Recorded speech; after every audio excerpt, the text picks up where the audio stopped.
Students, आप पढ़ रहे हो सामाजिक विज्ञान विषय को। सामाजिक विज्ञान विषय के अंतर्गत अध्याय 2 जो है आपका संघर्षकालीन भारत 1206 ईस्वी से 1757 ईस्वी तक क्लास है आपकी 10th। हमने दिल्ली सल्तनत के विषय में पढ़ा था। दिल्ली सल्तनत के विषय में कुछ शासक के बारे में हमने पढ़ा।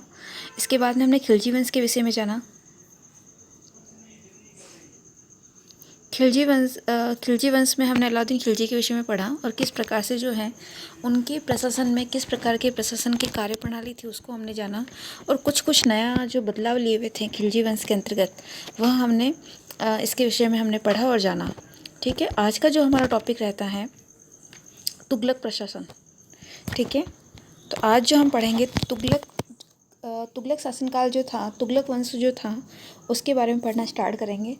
तुगलक वंश खुसरो शाह की हत्या करके गाजी मलिक अथवा तुगलक गाजी गयासुद्दीन तुगलक 1320 ईस्वी में दिल्ली का सुल्तान बना।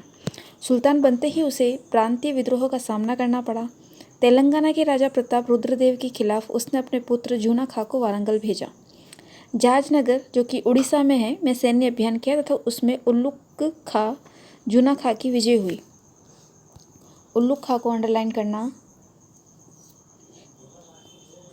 सबसे पहला जो हम पढ़ रहे हैं इसमें तुगलक वंश में गयासुद्दीन तुगलक जो कि खुसरा शाह की हत्या करके बना था।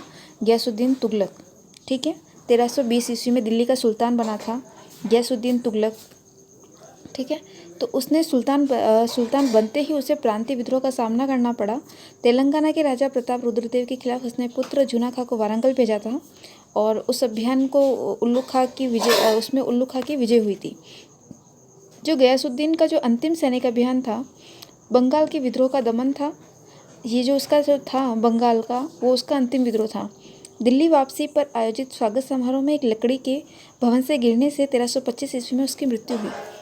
हर एक शासक की जो तुम दिल्ली सल्तनत जब पढ़ रहे हैं तो दिल्ली सल्तनत में हमने खिलजी वंश या हम तुगलक वंश या जो भी वंश पढ़ते आ रहे हैं या गुलाम वंश पढ़ा हमने, तो गुलाम वंश, तुगलक वंश और ये जो हमने जैसे भी हम कंटिन्यू खिलजी साम्राज्य को हमने जाना। और इस प्रकार से कंटिन्यूटी जो शासक रहे हैं इन वंश के काल में, तो उन शासक की जो मृत्यु हो रही है वह कुछ अलग तरीका है उनका मृत्यु का। जैसे कि जो हम गयासुद्दीन तुगलक पढ़ रहे थे उसकी मृत्यु जो हो रही है किससे हो रही है, एक लकड़ी के भवन से गिरने से हो रही है, किसी युद्ध में नहीं हो रही है।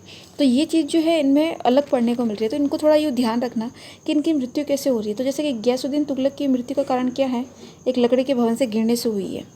ठीक है, आगे देखो। तत्पश्चात इसका पुत्र था जूना खां, मोहम्मद तुगलक के नाम से सुल्तान बना। उसका नाम कई संज्ञाओं से जोड़ा गया, अंतर्विरोधों का विस्मयकारी मिश्रण, रक्त का प्यासा आदि। ठीक है, मोहम्मद तुगलक के समय तुगलक साम्राज्य 23 मुक्तों में प्रांतों में बटा हुआ था। बर्नी सुल्तान के 5 मुख्य योजनाओं का वर्णन करता है। दोआब में कर वृद्धि, देवगिरी को राजधानी बनाना, सांकेतिक मुद्रा का प्रचलन, खुरासान पर आक्रमण, कराचलीन की ओर अभियान। हर एक शासनकाल के दौरान हम किसी भी शासक के विषय में पढ़ते हैं तो आप ये ध्यान रखना कि उस शासक के विषय में कुछ नई चीज़ आपको क्या देखने को या पढ़ने को मिलती है। जैसे कि हम जो ये वाला सुल्तान पढ़ रहे हैं मोहम्मद तुगलक के विषय में हमें एक नई चीज़ पता चल रही है या जो भी चीज़ें जो जानकारी मिल रही है मोहम्मद तुगलक के विषय में, इनको अंडरलाइन करना। मोहम्मद तुगलक के विषय में कुछ नई चीज़ें जो हमको जो है इसके विषय में मुख्य बातें जो है हमें पता चल रही है। दोआब में कर वृद्धि, देवगिरी को राजधानी बनाया, सांकेतिक मुद्रा का प्रचलन। ठीक है, तो मोहम्मद तुगलक के समय तुगलक साम्राज्य 23 मुक्तों में बटा हुआ था। बर्नी सुल्तान की 5 मुख्य योजनाओं का वर्णन करता है। ये जो मोहम्मद तुगलक की जो है ये सारी बातें हमें बर्नी ने बताई हैं। बर्नी के माध्यम से जो है हमें पता चलता है कि मोहम्मद तुगलक ने कौन कौन से कार्य किए थे। मोहम्मद तुगलक के द्वारा दोआब में कर वृद्धि की गई, देवगिरी को उसने राजधानी बनाया, सांकेतिक मुद्रा का प्रचलन, खुरासान पर आक्रमण किया और कराची की ओर अभियान किया। ठीक है, आगे देखो। सुल्तान ने 1327 ईस्वी से 1335 ईस्वी तक देवगिरी को अपनी राजधानी बनाकर रखा। उसका नाम दौलताबाद रखा। देवगिरी को राजधानी बना जिसका नाम इसने क्या रखा है, बदलकर दौलताबाद रखा है। कुछ अभी जैसे ही शासन जो भी हम सुल्तान पढ़ते जाएंगे, शासक पढ़ते जाएंगे आगे से कंटिन्यू तो हमें ये पढ़ने को मिलेगा कि जिन्होंने राजधानी बनाई है या कुछ ऐसे क्षेत्र जो है उन्होंने क्या किया है, उनका नाम बदला है। और उनका नाम जो है इस तरह से जैसे कि हिंदू नाम है, अभी देवगिरी जैसा कि हिंदू नाम है, तो इन्होंने जो है अपनी शब्दावली का नाम रखा है जैसे कि दौलताबाद, जबकि देवगिरी एक हिंदू नाम है तो देवगिरी का नाम बदल के इन्होंने दौलताबाद रखा है। तो ऐसे बहुत से क्षेत्र पढ़ने को मिलेंगे जिन्होंने जो है इनके नाम चेंज किए हैं। इनको आपको ध्यान रखना है किस सुल्तान के द्वारा, किस शासनकाल के द्वारा, किस शासनकाल में किस क्षेत्र का नाम जो है वह परिवर्तन किया जा रहा है। आगे देखो, 1330 ईस्वी में तांबे व कांसे के मिश्रित सांकेतिक सिक्के चलाए गए। हर एक शासनकाल के दौरान हमको अलग अलग प्रकार के सिक्के जो हैं प्रचलित होते दिखाई दे रहे हैं। ठीक है, तो हमने सोने के सिक्के पढ़े। आपको क्या करना है, एक बारी जो है कंटिन्यूटी से जो जितने भी हमने शासक पढ़े हैं उन शासकों के किस काल में कौन से सिक्के प्रचलित थे, आपको एक बार कंटिन्यूटली जो है सारा जो देखना है। या फिर आप क्या करना, जो भी आप एक पेपर लेना अपनी कॉपी का पीछे का पेपर लो या बीच में कैसे भी कहीं पे भी, आप अपनी कॉपी में क्या करना है कि हर एक शासक के दौरान कौन सा सिक्का, किस प्रकार का सिक्का प्रचलित था वो आपको लिखना है, ताकि आपको एग्जैक्ट सबको पता हो कि किस शासनकाल में किस प्रकार के सिक्के प्रचलित थे। इससे हमें क्या पता चलता है कि उस शासनकाल में इस तरह की जो खनिज था या ये जैसे कि तांबा था या सोना था, उस समय इनका यूज़ करना इनको आता था। जैसे कि अभी हम इनका जो ये तुगलक शासनकाल जो हम पढ़ रहे हैं, तो इस समय काल में ये तांबे का और कांसे का जो है यूज़ करते थे। इसी कारण से इनके जो सिक्के जो प्रचलित हुए हैं वो तांबे व कांसे के प्रचलित हुए हैं। ठीक है, आगे देखो, लोगों ने जाली सिक्के बनाना आरंभ कर दिया। ठीक है, अतः सांकेतिक मुद्रा बंद करनी पड़ी। अब देखो इसके शासनकाल में क्या हुआ, एक नई चीज़ें देखो, इन्होंने इसके शासनकाल में एक चीज़ आई है, सांकेतिक मुद्रा का प्रचलन हुआ है। मोहम्मद तुगलक जो है इम्पोर्टेंट है आपका, इसके विषय में जो है जो भी बातें आ रही हैं वह आपको ध्यान से पढ़नी है। मोहम्मद तुगलक के काल में क्या क्या चीज़ें की गई हैं ये सारी नई हैं। दोआब में कर वृद्धि करना, देवगिरी को राजधानी बनाना, उसका नाम बदल कर दौलताबाद रखना, तांबे व कांसे की मिश्रित सांकेतिक सिक्के चलाना। ठीक है, लेकिन इसने एक अच्छा कार्य तो किया कि इसने सांकेतिक मुद्रा का प्रचलन किया, लेकिन क्या हुआ कि इसकी चीज़ें जो थी ये उल्टी हो गई।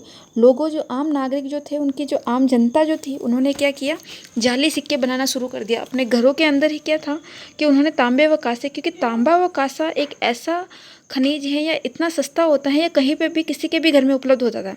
अगर सोना होता तो हर कोई सोना का सिक्का बनाना मुमकिन नहीं हो पाता। ठीक है, लेकिन तांबे व कांसे का जो है ये एक ऐसी धातु है, तांबे व कांसे जो एक मूल्यवान धातु नहीं है, तांबा और कांसा। तो ये मूल्यवान नहीं होने के कारण क्या हुआ कि प्रत्येक जो आम जनता थी उसकी जनता के घरों में ही हुआ, उन्होंने क्या किया, ये जो सिक्के हैं वह प्रचलित सिक्के जो है इन्होंने घर में ही बनाना शुरू कर दिया। क्योंकि एक तांबे व कांसे का जो जैसा ये है, जैसे ये धातु है तो वह हर जगह उन समय उपलब्ध हो जाती थी। तो ये जो इसने जो सांकेतिक मुद्रा का प्रचलन स्टार्ट किया, तो इसका जो है इस प्रकार से इसको बेनिफिट नहीं होने के कारण ये जो सांकेतिक मुद्रा है इसको बंद करना पड़ा। आगे देखो, मोरक्को का यात्री आया था इब्न बतूता, इसके शासनकाल में। अब ये देखो सारी नई नई चीज़ें, जैसे कि मैंने आपको कहा मोहम्मद तुगलक जो है आपका इंपॉर्टेंट रहता है, तो इसके शासनकाल के अंदर कुछ नई चीज़ें आपको पढ़ने को मिल रही हैं। तो आपको इसके अंदर एक यात्री बताया गया है, क्या बताया गया है, इब्न बतूता। अंडरलाइन करना इसको, जो भी मैंने मोहम्मद तुगलक के विषय में जो भी बातें कही हैं वो सारा इंपॉर्टेंट है, वो सारी लाइनें इंपॉर्टेंट करके उनको लर्न करना है। ठीक है, तो मोरक्को का जो यात्री था इब्न बतूता किसके शासनकाल में आया था, तो आपको एग्जैक्ट पता होना चाहिए कि मोहम्मद तुगलक के शासनकाल में जो है इब्न बतूता आया था। ठीक है, अब आप क्या करोगे, अब मैं कुछ क्वेश्चन बोल रही हूँ, अगर आपको इनके आंसर पता है तो अच्छी बात है, जिनको नहीं पता है तो वो वापस पीछे जाके इनको देखेंगे। ठीक है, जैसे कि मैं पूछ रही हूँ कि मेगस्थनीज किसके शासनकाल में आया था, और अगला क्वेश्चन है आपका फाहियान जो है किसके शासनकाल में आया था। जिनको इनके आंसर पता है वो ठीक है, जिनको नहीं पता है वो वापस रिवाइज करेंगे पीछे जाकर। ठीक है, अगला जो हम यात्री पढ़ रहे हैं इब्न बतूता, वह किसके शासनकाल में आ रहा है, मोहम्मद तुगलक के शासनकाल में।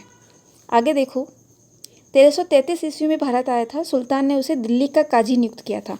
इब्न बतूता भारत आता है और मोहम्मद तुगलक जो है उसका दिल्ली का काजी भी नियुक्त करता है और उसको राजदूत बनाकर चीन भेजता है।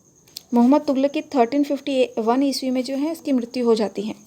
ठीक है, आगे देखो, 1351 ईस्वी में फिरोज शाह तुगलक सुल्तान बनता है। अभी जो नेक्स्ट शासक जो है फिरोज शाह तुगलक, हमने गियासुद्दीन तुगलक पढ़ा, उसके बाद में हमने मोहम्मद तुगलक पढ़ा। अब अगला जो शासक रहता है तुगलक वंश का, वह रहता है फिरोज शाह तुगलक, जो मोहम्मद तुगलक का क्या था, चचेरा भाई था। बंगाल के हाजी इलियास के स्वतंत्र हो जाने से उसके विरुद्ध फिरोज शाह ने 2 बार सैन्य अभियान किया परंतु असफल रहा। फिरोज शाह ने सरकारी व सेना की नौकरी को वंशानुगत बना दिया एवं योग्यता की जांच करने की प्रणाली को त्याग कर दिया। उसने अपने पुत्र फतह का अपना उत्तराधिकारी नियुक्त कर सिक्कों पर अपना नाम के साथ उसका नाम भी अंकित करवाया। फिरोज ने भवन निर्माण कला को अत्यधिक महत्व दिया। इसके शासनकाल में क्या हो रहा है, भवन निर्माण कला पर अत्यधिक ध्यान दिया जा रहा है फिरोज शाह तुगलक के शासनकाल में। टोपरा तथा मेरठ से अशोक स्तंभ दिल्ली लाए गए। जो हमने मौर्य काल में जो अशोक स्तंभ पढ़े, तो ये शासनकाल जैसे कि मैंने आपको पहले मैं बता चुकी हूँ कि हम जो है हर एक वंश का जो शासनकाल पढ़ रहे हैं तो वह कंटिन्यूटी लिए हुए हैं। ठीक है, तो अशोक जो मौर्य वंश जब हमने पढ़ा था तो वो काफ़ी टाइम पुराना हो गया, काफ़ी टाइम पहले पढ़ा, तो मतलब कि उसका शासनकाल जो था मौर्य काल का, उसके बाद में जो है हम तुगलक वंश पढ़ रहे हैं। तो जो मौर्य काल के समय जो भी स्तंभ बनाए गए थे टोपरा तथा मेरठ का, जो हम मौर्य काल में पढ़ चुके हैं, वो टोपरा तथा मेरठ के जो अशोक स्तंभ थे वह फिरोज शाह तुगलक के शासनकाल में दिल्ली लाए गए, परंतु विद्वान इन्हें पढ़ ना सके। फिरोज की सबसे बड़ी उपलब्धि थी हांसी तथा सिरसा के क्षेत्रों में पानी की कमी दूर करने के लिए नहरें खुदवाए। ठीक है, तो इसके शासनकाल में सबसे पहला काम तो क्या हुआ, टोपरा तथा मेरठ से अशोक स्तंभ जो है दिल्ली लाए गए। दूसरा जो काम क्या हो रहा है, इसके शासनकाल में फिरोज की सबसे बड़ी उपलब्धि यह रहती है कि जब पानी की कमी हुई तो उसको पानी की कमी को दूर करने के लिए हांसी व सिरसा के क्षेत्रों में पानी की कमी को दूर करने के लिए नहरों की खुदाई की गई। ठीक है, अभी आपको ये देखना है कि नहरों के विषय में हमने पहले कहाँ पढ़ा था। ठीक है, तो नहरों के विषय में जो हमने कहीं पे भी जब पहले पढ़ा है उसके बारे में जो है आपको देखना है। एक नहर सतलज नदी से दीपालपुर के तथा दूसरी यमुना नदी से सिरमौर के पास खुदवाई गई।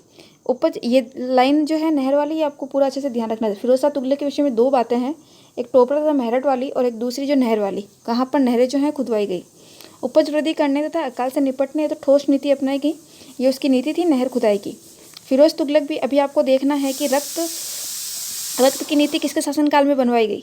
ठीक है, अगला देखो, फिरोज तुगलक भी कट्टरवादी इस्लामिक अमीरों के हाथों में रहा। उसने न केवल ब्राह्मणों पर जजिया नामक कर लगाया, देखो इसके शासनकाल में जजिया नामक कर लगाया जा रहा है, ठीक है, जो हमने अभी तक देखा नहीं है, बल्कि मुस्लिम विचारधारा शिया समर्थक व्यक्तियों को मृत्युदंड भी दिया। गैर इस्लामी सजाएं समाप्त कर दी गई इसके शासनकाल में।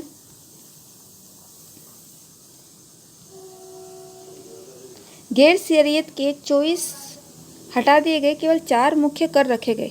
इसके शासनकाल में 4 मुख्य कर थे, खराज, जकात, खम्स तथा जजिया।